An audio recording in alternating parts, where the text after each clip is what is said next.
जख्म दिल के उरातो नइखे, जख्म दिल के उरातो नइखे।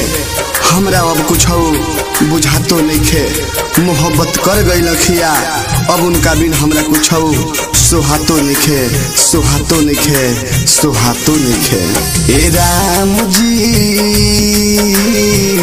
काहे ऐसे होला, ए राम जी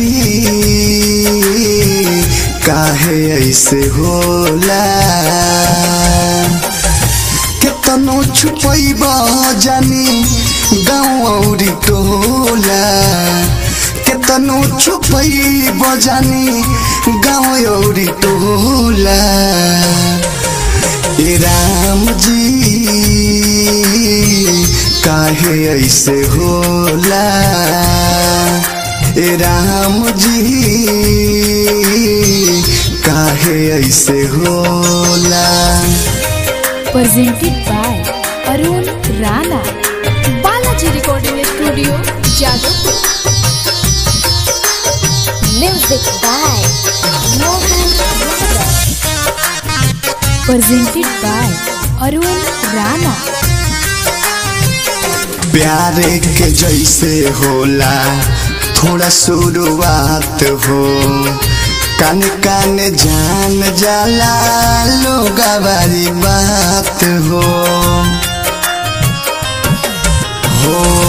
प्यारे के जैसे होला थोड़ा शुरुआत हो, कान कान जान जाला लोग बारी बात हो। गाँव भर में भर के लगी मोहब्बत के सोला, गाँव भर में भर के लगी मोहब्बत के सोला। ए राम जी काहे ऐसे होला, ए Ram ji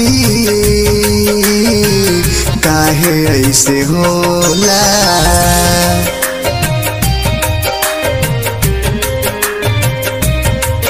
Presented by Arun Rana. Music by Mohan Yadav.